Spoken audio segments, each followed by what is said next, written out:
ஆச்சி கொழுக்கட்டை மாவு வந்தாச்சு. ஆச்சி கொழுக்கட்டை மாவிற்கு கொழுக்கட்டை அச்சை கேட்டு வாங்குங்கள். ஓகே, ஷோக்குள்ள போயிடலாம். வடிவேலு ஒரு படத்துல வாடகையில் எடுத்திருப்பாரு.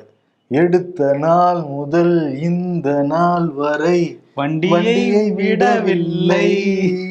ஆமா, அப்படி பாடிட்டே போவாரு. என்ன ராமலிங்கம் ரொம்ப நாளா பார்க்க முடியல, எப்படி இருக்கங்கிற மாதிரி அவரு கேட்பாரு. அவரு அந்த மாதிரி கிடையாது. அது வந்து காமெடியா இருக்கும். பட் முதல்வர் மு.க. ஸ்டாலின் சிக்காகோல சூப்பரா ஓட்டியிருக்காரு சைக்கிள. சீரியஸா ஓட்டியிருக்காரா? ஆனா அவர் வந்து வண்டியை விட்டுட்டு தான் வந்திருப்பாரு.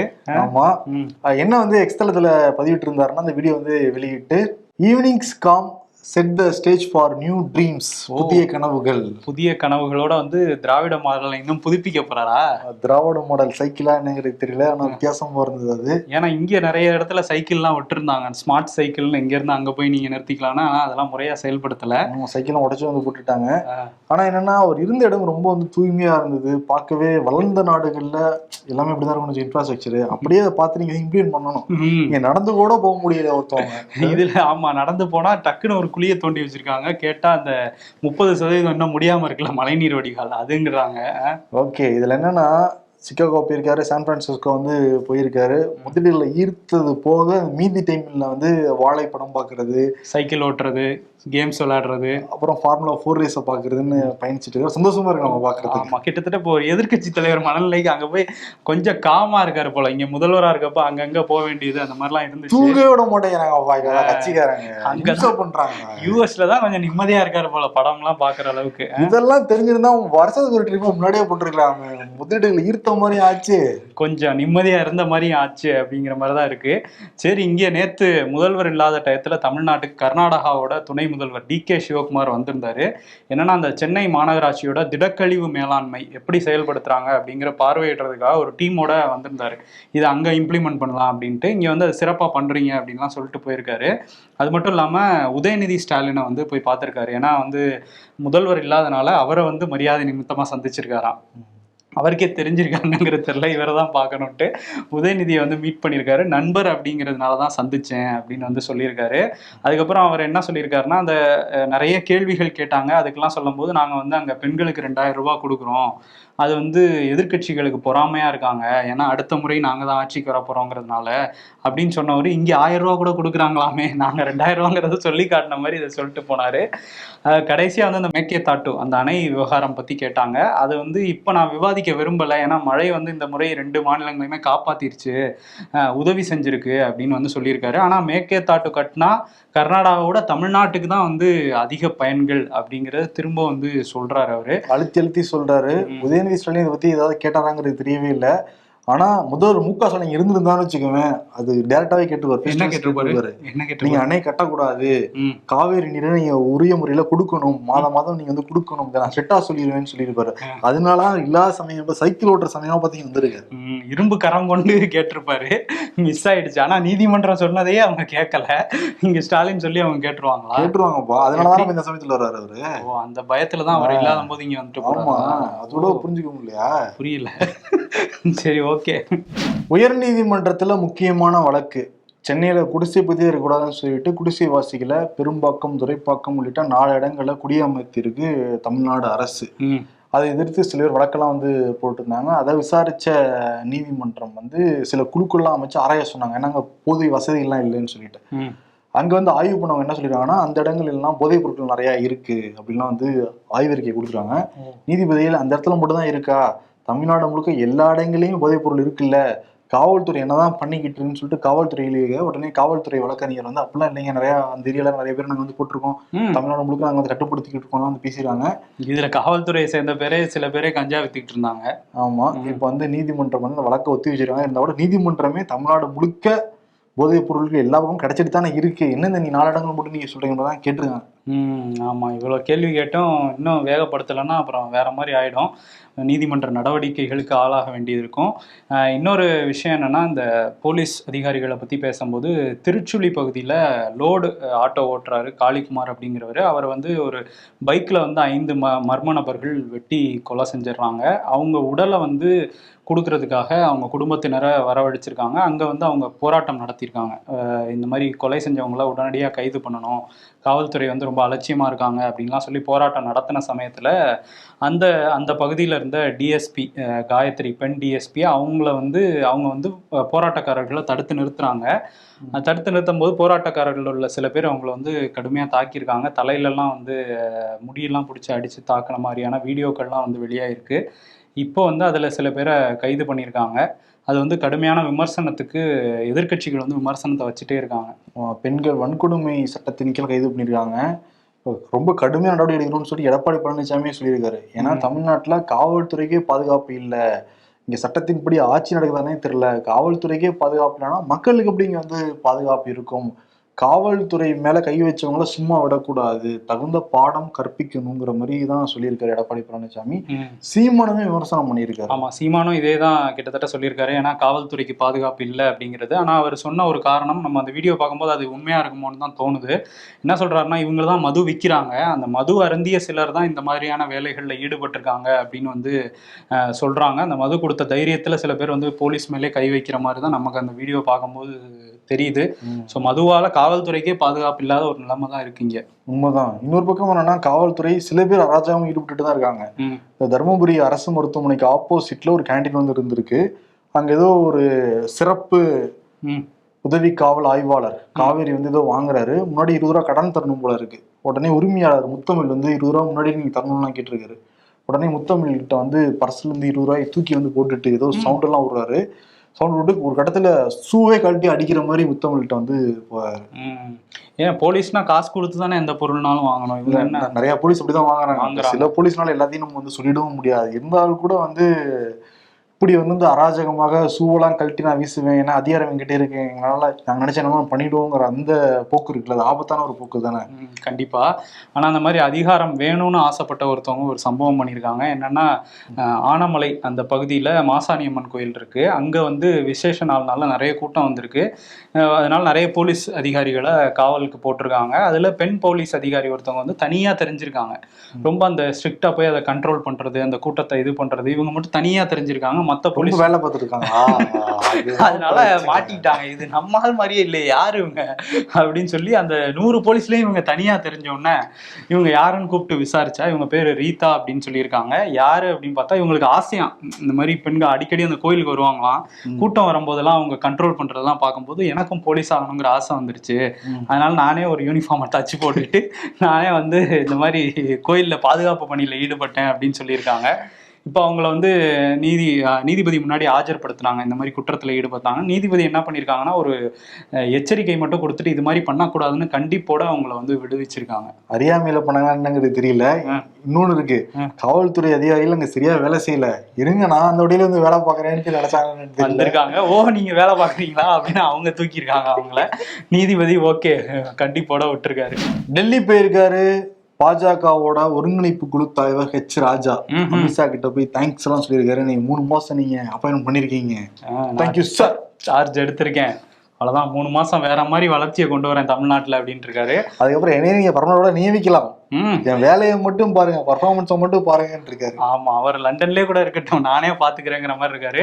1 கோடி பேரை வேற புதுசா சேர்க்க போறாங்களாம் 3 மாசத்துலயா? 3 மாசத்துல இல்ல, இப்ப ஆரம்பிச்சிருக்காங்க அந்த பணியை. அது வந்து மிஸ்டு கால்லாம் கொடுப்பாங்கன்னு நினைக்கிறேன். அவங்களே கொடுத்துட்டு சேர்த்துக்கிட்டேன்றால் சொன்னாலும் சொல்லுவாங்க. ஓகே, நாளைக்கு வந்து தமிழ்நாட்டுல விஜய் நடிச்ச அந்த கோட்டுங்கிற படம் ரிலீஸ் ஆக போகுது. தமிழ்நாட்டுல மட்டுமா? எல்லா பக்கமும் ரிலீஸ் ஆக போகுது.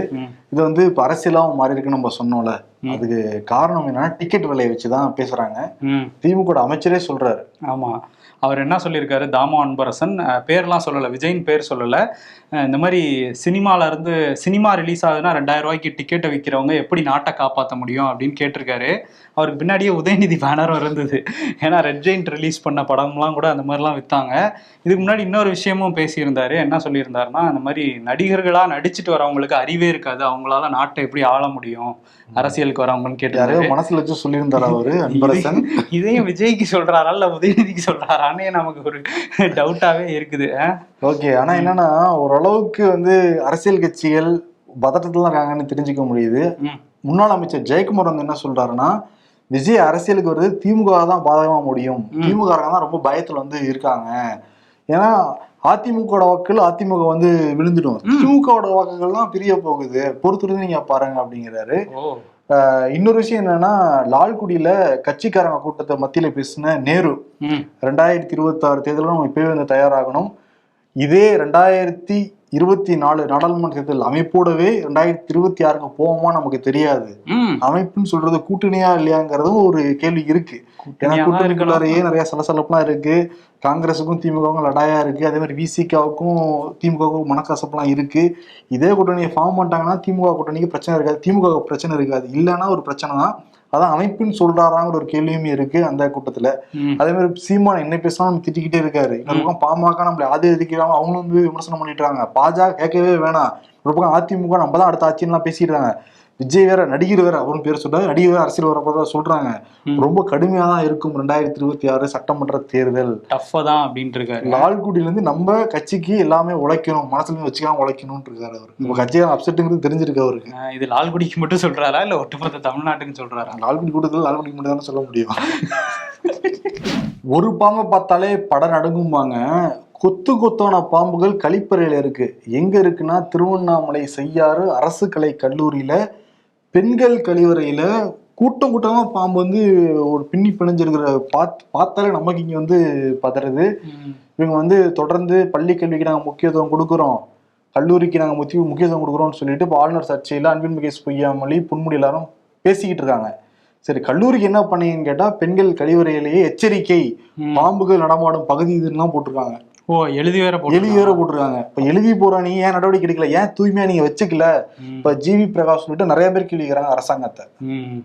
ஆமா, ஏன்னா ஒரு பாதுகாப்பு அப்படிங்கிறதும் கல்வி நிலையங்களுக்கு முக்கியமான ஒரு விஷயம், பராமரிப்புங்கிறது முக்கியமான விஷயம். இது ரெண்டையுமே தமிழ்நாடு அரசு கோட்டை விட்டுருக்காங்க திருவண்ணாமலையில. கழிவறையே நீட்டா தான் வச்சுக்கணும் இவங்க. பட் இந்த லட்சணத்தை வச்சிருந்தா மாணவிகள் எங்கதான் போவாங்க? ஆமா, இது ஒரு பிரச்சனையாக போயிட்டு இருக்கு. இன்னொரு பக்கம் வந்து தென்காசி மாவட்டம் பொட்டல்புதூர் அந்த பகுதியை சேர்ந்தவர் கந்தசாமி. இவர் வந்து பார்வை மாற்றுத்திறனாளி, இவரோட மனைவியும் வந்து பார்வை மாற்றுத்திறனாளி. ரெண்டு பேருமே வந்து அரசு பேருந்தில் ஏறி இருக்காங்க. இவங்க ரெண்டு பேருமே பாஸ் வச்சுருக்காங்க, பார்வை மாற்றுத்திறனாளிகளுக்கான அந்த கட்டணமில்லா பாஸ். அதை வந்து காட்டியிருக்காங்க. காட்டின போது அங்கே இருந்த நடத்துனர் சொல்லியிருக்காரு, நீங்கள் வந்து உங்களோட ரேஷன் பொருட்கள் வாங்கிட்டு வந்திருக்காங்க, அதுக்கு வந்து டிக்கெட் எடுங்க, லக்கேஜுக்கு ஃப்ரீயாலாம் இது பண்ண முடியாதுன்னு சொல்லி தகாத வார்த்தையிலலாம் திட்டியிருக்காரு. இப்போ வந்து கந்தசாமி புகார் கொடுத்துருக்காரு. இந்த மாதிரி ஒரு சில பேர் நடக்கிறதுனால இந்த மாதிரி தமிழ்நாடு போக்குவரத்து துறைக்கே ஒரு கெட்ட பேர் வந்து வந்துட்டு இருக்கு. கனிவா நடந்துக்குங்கன்னு வாய்மொழி உத்தரவுலாம் போயிருக்கதா சொல்றாங்க. இருந்தாலும் இந்த மாதிரி அங்கங்க சம்பவங்கள் நடந்துட்டு தான் இருக்குது. அதுவும் பார்வை மாற்றத்தினால எவ்வளவு ஜாக்கிரதையா வந்து நடந்துக்கணும். அவங்க இறக்கிட்டு போனா வெயில்ல எப்படி அடுத்து வருவாங்க, அவங்க கொஞ்சம் கூட பொறுப்புன்றவே இல்லை போல இருக்கு. காட்சி கூட நமக்கு ரொம்ப வருத்தமா இருக்கு. கர்நாடகா மாநிலம் பெங்களூர்ல ராமேஸ்வரம் கஃபேல மார்ச் மாதம் வெடிகுண்டு வந்து வெடிச்சுது. தீவிரமாக விசாரிச்சுக்கிட்டு இருந்தாங்க. அந்த சமயத்துல கர்நாடகாவை சேர்ந்த மத்திய அமைச்சர் ஷோபா கரந்தலே, இதுக்கும் தமிழ்நாட்டுக்கும் தொடர்பு இருக்கு, தமிழ்நாட்டுல இருந்து தான் வந்து இங்க வந்து பாம்பு வச்சுட்டாங்க மாதிரி சர்ச்சையெல்லாம் பேசியிருந்தாங்க. திமுகவை சேர்ந்த நிர்வாகி உயர்நீதிமன்றத்தில் வழக்கு போட்டிருந்தாரு. சம்பந்தமே இல்லாம இவங்க வந்து தமிழர்களை கொச்சைப்படுத்துவதும் குற்றச்சாட்டு வைக்கிறாங்கன்ட்டு இப்ப கரந்துல இருந்து மன்னிப்பு கேட்டிருக்காங்க. மன்னிச்சிருங்க, நான் தெரியாம சொல்லிட்டேங்க அப்படின்ட்டு. மோடியோட லைன்ல வராங்கிறத புரிஞ்சுக்க முடியுது எங்களால. மோடி யார் லைன்ல வராரு அதை நம்ம சொன்னோம்னா பஞ்சாயத்து ஆக்குவாங்க. அது என்னன்னா வந்து இப்போ வந்து மன்னிப்பு இப்போ கேட்டாங்க, அப்பவே கேட்க சொன்னாங்க, அப்பெல்லாம் வந்து கேட்க முடியாதுன்னாங்க. நீதிமன்றத்துக்கு வந்தோடனே இப்போ வந்து சரண்டர் ஆகுறாங்க. சரி, ஓகே. இன்னொரு பக்கம் ஆந்திரா தெலுங்கானா ரெண்டு அண்டை மாநிலங்களும் ஒரு மிகப்பெரிய வெள்ளத்துல வந்து சிக்கியிருக்கு. ஆந்திரால விஜயவாடா குண்டூர் மாவட்டங்கள்லாம் மிகப்பெரிய பாதிப்பு அப்படின்னு சொல்றாங்க, இதுவரையும் இல்லாத ஒரு பாதிப்பு அப்படின்னு சொல்றாங்க. அதனால வந்து ஆந்திர முதல்வர் சந்திரபாபு நாயுடு வந்து கேட்டிருக்காரு, இதை தேசிய பேரிடரா அறிவிக்கணும் அப்படின்னு சொல்லி மோடி கிட்ட கேட்டிருக்காரு. மோடி இதுக்கு என்ன சொல்லுவாரு? வயநாடுக்கு சொன்ன மாதிரியே அதெல்லாம் இதுலயே கிடையாதுங்க, பாலிசி இல்லைன்னு சொல்லுவாரா? இல்ல அப்படி சொன்னா கூட பரவாயில்ல. அமித்ஷா ஒண்ணு சொன்னார்ல, நாங்க முன்னாடி எச்சரிக்கை கொடுக்குறோம், அதை நீங்க மாநில அரசு கவனிக்கணுமா இல்லையான்ட்டு சந்திரபாபு நாயுடுக்கு சொல்லுவாங்களா? சொல்லி பாருங்க, நீங்க சொல்லிட்டு போயிடுவாரா? ஏன்னா 16 எம்பியை கூட்டிட்டு திரும்ப வந்துட்டாருன்னா. அதனால வந்து இப்ப என்ன பண்ண போறாங்கன்னு தான் பாத்துட்டு இருக்காங்க. பட் ரெண்டு மாநிலங்கள்லயும் வந்து மக்கள் ரொம்ப கஷ்டப்பட்டுட்டு இருக்காங்க. சீக்கிரமா அவங்க வந்து மீண்டு வரணும், மீட்பு படைகளும் இன்னும் தீவிரப்படுத்தணும் அப்படின்னு சொல்லியிருக்காங்க. மாநில அரசு வந்து மத்திய அரசு உதவிலாம் கேட்டிருக்காங்க. இன்னொரு பக்கம் என்னன்னா, மோடி இங்கே வந்து இவர் கேட்டுட்டு இருக்காரு. அவர் ப்ரூனே போயிட்டு அங்கே அவருக்கு வாரிசு அரசியல் பிடிக்காது, இருந்தாலும் அங்கே வந்து வாரிசு ஒரே குடும்பத்தோட வாரிசு தான் காலங்காலமாக சுல்தானாக இருக்காங்க. அந்த குடும்பத்தை சேர்ந்த அந்த சுல்தானை வந்து சந்திச்சு அவங்கள வந்து அவர் வந்து குயின் எலிசபெத்துக்கு அப்புறம் இவர் தான் வந்து நீண்ட காலமாக ஆட்சியில் இருக்கிற ஒரு மன்னராம். அவரை சந்திச்சு கட்டி பிடிச்சி அங்கெல்லாம் எல்லாம் முடிச்சுட்டு வாழ்த்துக்கெல்லாம் பரிமாறிருக்காங்க. அடுத்து சிங்கப்பூர் போயிருக்காங்க. அதுக்கு முன்னாடி என்னன்னா, நம்ம இம்பர்ஃபெக்ட் ஷோ நேர்கள் உலகம் முழுக்க இருக்காங்க நம்ம சொல்லிட்டு இருப்போம். இப்ப சான் பிரான்சிஸ்கோ முதலமைச்சர் முக ஸ்டாலின் போனப்ப நிறைய வீடியோ எடுத்து அனுப்பிச்சிருந்தாங்க. சிகாகோ போனவே அனுப்பிச்சுட்டு இருந்தாங்க. புரூனேல இருந்து அனுப்பிச்சிருக்காங்க. புரூனேல இருந்து நம்மளை தொடர்ந்து பார்த்துக்கிட்டு இருக்க ராமசேஷன் அவருடைய மகன் சித்தார்த், அவரை வாங்கி பிரதமர் மோடி ரொம்ப கொஞ்சி இருக்காராம். அந்த வீடியோலாம் நமக்கு அனுப்பிச்சுட்டு இருந்த ராமசேஷன். ஓகே, வாழ்த்துக்கள். ஆடியன்ஸும் சரி, தமிழர்களும் அப்படியே எல்லா இடத்துலயும் இருக்காங்க. நிச்சயமா இங்க இருந்தா கூட மோடி கண்காணிக்க முடியல, நம்ம ஸ்டாலின் கண்காணிக்க முடியல. வெளிநாடு போயிட்டாங்கன்னா நம்ம ஆடியன்ஸை கண்காணிச்சு நமக்கு என்ன பண்றாங்க எல்லாம் அனுப்பிச்சு விட்டுறாங்க. ஒலிம்பிக் குத்துச்சண்டை போட்டியில தங்கம் வாங்குவாரா வெள்ளி வாங்குவாரான்னு ஆர்வமும் எல்லாரும் காத்துட்டு இருந்த சமயத்துல தகுதி நீக்கம் செய்யப்பட்டாங்க வினேஷ் போகத். 100 கிராம் இடையினால தகுதி நீக்கம் செய்யப்பட்டது யாராலும் ஏத்துக்கவே முடியல. அப்ப எல்லாருமே ஆறுதல் சொன்னாங்க ராகுல் காந்தி, பிரதமர் மோடின்னு. இந்தியா திரும்பி வந்தாங்க வினேஷ் போகத். விவசாயிகள் போராட்டத்திலாம் கூட கலந்துக்கிட்டாங்க. இறுதி வரைக்கும் விவசாயிகளே நீங்க போராடுங்க, யார் சொல்லி நீங்க போராட்டத்தை கைவிட்டுறாதீங்க, என்னுடைய முழு ஆதரவு உங்களுக்கு தானே சொன்னாங்க. ராகுல் காந்தி சந்திச்சு பேசுறாங்க வினேஷ் போகத், பஜ்ரங் புனியா. இப்ப என்னன்னா, ஹரியானா தேர்தல் நடக்க போறதுனால இவங்க 2 பேரும் ஹரியானா தேர்தலில் காங்கிரஸ் சார்பா நிப்பாங்களாங்கிற ஒரு கேள்வியுமே எழுந்திருக்கு. அந்த கேள்வி வந்து கொஞ்ச நாளா ஓடிட்டே இருந்துச்சு. இப்போ அதுக்கு வந்து காங்கிரஸ் தேர்தல் பொறுப்பாளர் தீபக் பபாரியா என்ன சொல்லியிருக்காருன்னா, எங்கிட்ட வேட்பாளர் லிஸ்ட்லாம் இருக்கு, அதுல இவங்க 2 பேரும் இல்லை அப்படின்னு வந்து அவர் சொல்லியிருக்காரு. மாநில அளவிலான தலைவர் அவர். ஒருவேளை தேசிய அளவுல இருந்து வேற மாதிரி அறிவிச்சாங்கன்னா, ஏன்னா காங்கிரஸ்ல ஆளாளுக்கு ஒன்று சொல்லிட்டு இருப்பாங்க. இப்போ எப்படி இருக்கு ஹரியானா காங்கிரஸ்ங்கிறது நம்ம பார்க்கணும். காங்கிரஸ் சார்பா பிரச்சாரம் பண்ண போறாங்களான்னு நமக்கு தெரியல.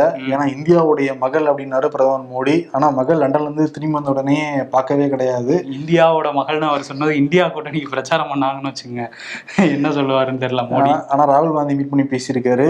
இன்னொரு பக்கம் மேற்கு வங்கத்துல அந்த பெண் பயிற்சி மருத்துவர் வன்கொடுமை செய்யப்பட்டு கொலை வந்து செய்யப்பட்டிருந்தார். இப்ப சிபிஐ விசாரிச்சுட்டு இருக்காங்க. அந்த மாநிலம் முழுக்கவே வன்முறை வெறியாட்டம் தொடர்ந்து நடந்துகிட்டு தான் இருக்கு. அந்த மாநிலத்துல சட்டமன்றத்துல சட்டம் இயற்றிருக்காங்க மம்தா பானர்ஜி முதல்வர். என்ன சொல்லியிருக்காங்கன்னா, ஏதாவது ஒரு பெண் வந்து பாலியல் வன்கொடுமை செய்யப்பட்டு கொலை செய்யப்பட்டாங்கன்னா சம்பந்தப்பட்ட நபருக்கு மரண தண்டனை, அதே மாதிரி வன்கொடுமை செய்தாங்கன்னா வாழ்நாள் முழுக்க ஆயுள் தண்டனைங்கிற சட்டத்தினை ஏற்றிருக்காங்க. இப்ப கூடுதலாக இன்னொன்று என்ன சொல்லிருக்காங்கன்னா, இந்த மாதிரி கடுமையான சட்டங்களை இயற்ற தவறிய பெண்களுக்கு பாதுகாப்போட நிறைய சட்டங்களை கொண்டு வர தவறிய பிரதமர் மோடியும் அமித்ஷாவும் பதவி விலகணும் அப்படின்னு சொல்றாங்க. சட்டம் ஏற்றிட்டாங்களா உடனே அவங்க பதவி விலகணும். இவங்களே வந்து இந்த சம்பவம் நடந்தோன்னு தான் சட்டம் ஏற்றிருக்காங்க. அப்ப இவங்களே முன்னாடி பதவி விலகி இருக்கணும்ல. சரி, ஓகே. அது மட்டும் இல்லையா, இந்த மாதிரி யாரெல்லாம் எதிராக சொல்றாங்களோ எல்லா முதல்வரும் பதவி விலகணும் தான் வைக்கிறாங்க. யாருமே முதல்வரே அப்ப இருக்க மாட்டாங்க. இப்படி ஒரு சட்டம் இவங்க மட்டும் தான் இப்போதைக்கு கொண்டு வந்திருக்காங்க. பட் அவங்கள அந்த பெண் பயிற்சி மருத்துவருக்கு நீதி கிடைக்கணும் அப்படிங்கிறது தான் ஒட்டுமொத்த இந்தியாவுடைய எண்ணமுமே. பெண்களுக்கு எதிரான குற்றங்களை பத்தி பேசிக்கிட்டு இருக்கோம். ஹேமா அறிக்கை கேரளால வெளிவந்தது. கேரளா சினிமாவையே ஒரு பூமம் வந்த மாதிரி அந்த விஷயம் வந்து ஆட்டி படைச்சிக்கிட்டு இருக்கு. நிறைய நடிகைகள் வெளிப்படையா வந்து இப்ப புகார்லாம் சொல்ல ஆரம்பிச்சிருக்காங்க. குறிப்பா இது வரைக்கும் 12 பேருக்கு மேல நடிகர்கள், இயக்குநர்கள் உள்ளிட்ட 12 பேருக்கு மேல புகார்கள்லாம் வந்து போயிருக்கு. இப்போ முக்கியமா நிவின் பாலி, இளைஞர்களுக்கு முக்கியமா இளம் ரசிகைகளுக்கெல்லாம் ரொம்ப பிடிச்ச ஒரு ஹீரோ நிவின் பாலி. மலரே அப்படின்லாம் நிறைய பாட்டுலாம் கூட வந்து பாடியிருக்காரு. தமிழ்நாட்டிலேயும் ரொம்ப ஒரு ஹிட்டான ஒரு ஹீரோ தான் அவரு. இப்போ அவர் மேலேயும் ஒரு பெண் வந்து பாலியல் புகார் கொடுத்துருக்காரு. எனக்கு பட வாய்ப்பு தரேன்னு சொல்லிட்டு வெளிநாட்டில் வச்சு எனக்கு பாலியல் தொல்லை கொடுத்தாரு நிவின் பாலின்னு இருக்காங்க. நிவின் பாலியும் அதை வந்து மறுத்து ஒரு ஸ்டேட் பண்ணது கொடுத்துருக்காரு. எந்த எல்லைக்கும் போய் நான் நிரபராதிங்கிறத நான் ப்ரூவ் பண்ணேன், அந்த மாதிரி எதுவுமே நடக்கவே இல்லை அப்படின்ட்டு இருக்காங்க. இப்போ வழக்கு வந்து போடப்பட்டிருக்கு. ஜாமீன்ல வெளிவரப்படியாத வழக்கு வந்து ஒரு மேலே போடப்பட்டிருக்கு. பொறுத்திருந்து பார்க்கலாம். ஆமா. இன்னொரு பக்கம் வந்து இந்த தகவல்கள்லாம் வெளியாக ஆரம்பிச்ச உடனே மோகன்லால் தலைவராக இருக்கிற அந்த மலையாள திரைப்பட நடிகர்கள் சங்கத்தோட எல்லா நிர்வாகிகளுமே வந்து ராஜினாமா பண்ணியிருந்தாங்க. அப்போவே வந்து நடிகை பார்வதி வந்து இது ஒரு கோழத்தனமான செயல், அவங்க வந்து திசை திருப்புறதுக்காக இந்த மாதிரி ராஜினாமா பண்றாங்கலாம் சொல்லியிருந்தாங்கல்ல. இப்போ வந்து மலையாள நடிகை பத்மபிரியா அவங்க வந்து என்ன சொல்லியிருக்காங்கன்னா, இவங்களுக்குலாம் முதுகெலும்பே இல்லை, ஒரு பிரச்சனை வரும்போது கரெக்டாக அந்த மாதிரி பதவியை ராஜினாமா பண்ணியிருக்காங்க, ஒரு பொறுப்பற்ற முறையில் நடந்துக்கிறாங்க அப்படின்னு சொல்லியிருக்காங்க. அது மட்டும் இல்லாமல் 4.5 ஆண்டுகளாக இந்த அறிக்கையை வந்து ஏன் வெளியிடாமல் இருந்தீங்கிறத அரசுமே பதில் சொல்லணும் அப்படின்னு வந்து சொல்லியிருக்காங்க. தமிழ்நாட்டுக்கும் வரணும், இந்த மாதிரி விசாரணை பண்ணி அறிக்கை வரணும்னு தான் எல்லாரும் எதிர்பார்க்குறாங்க. பாப்போம் தமிழ்நாட்டுக்கு வருமா இல்லையான்னு.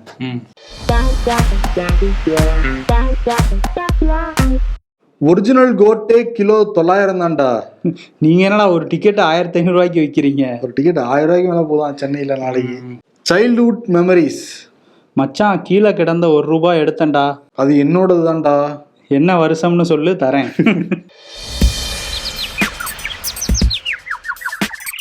வீட்டில் இருக்கும் எண்ணெயின் அளவே சப்பாத்தியா பூரியா என்று நிர்ணயிக்கிறது. சலூன் கடைக்கு தனியாக போக ஆரம்பித்தால் கிட்ஸிலிருந்து டீனேஜா மாறிய தருணம் என்று அறிக. அரசியல்ல இதெல்லாம் சாதாரணமாப்பா. விருது முதலமைச்சர் மு.க. ஸ்டாலினுக்கு கொடுத்துடலாம். ஆரம்பத்தில் ஒரு பாட்டு போனோம்ல ஷோல, என்ன பாட்டு பாடணும்? இந்த நாள் முதல் இல்லை எடுத்த நாள் முதல், அதே விருதா? அது இல்ல, கடைசி டெலாக் என்ன ராமலிங்கம் எப்படி இருக்கு அப்படிங்கிற மாதிரி அது தமிழர்களை பத்தி எப்படி இருக்கேன்னு கேட்டுட்டு இருக்காருங்க. அதே விருதா கொடுத்துடலாம். என்ன ராமலிங்கம் எப்படி இருக்க அப்படின்னு கேட்டுடலாம். நம்மளும் கேட்கணும்ல, இங்க முதல்வரே நல்லா இருக்கீங்களாங்க, நிறைய முதல்ல ஈர்த்துட்டு வாங்க அப்படின்னு சொல்லிட்டு விடைபெறலாம். அதெல்லாம் தாண்டி இம்பர்ஃபெக்ட் ஷோ ஃபினான்ஸுமே முதல்ல ஸ்பாட்டிஃபைல டெலிகாஸ்ட் ஆகிட்டு இருந்தது. பொருளாதார விமர்சகர் நாகப்பன் சாரும் நானும் சேர்ந்து டெலியும் பண்ணிக்கிட்டு இருக்கோம். இப்போ விகடன் யூடியூப்லயும் ரிலீஸ் ஆக போகுது. இப்போ மண்டேலேருந்து ரிலீஸ் ஆகிக்கிட்டு இருக்கு. அதையும் பார்த்து நிச்சயம் ஆதரவு கொடுங்க. ஏன்னா பொருளாதார ஆரோக்கியங்கிறது ரொம்ப ரொம்ப முக்கியமா இருக்கு இந்த காலகட்டங்கள்ல. உங்களுடைய கேள்விகளும் கேளுங்க, நிச்சயம் நாகப்பன் சார் பதில் சொல்லுவார். நன்றி. ஆச்சி கொழுக்கட்டை மாவு வந்தாச்சு. ஆச்சி கொழுக்கட்டை மாவிற்கு கொழுக்கட்டை அச்சை கேட்டு வாங்குங்கள்.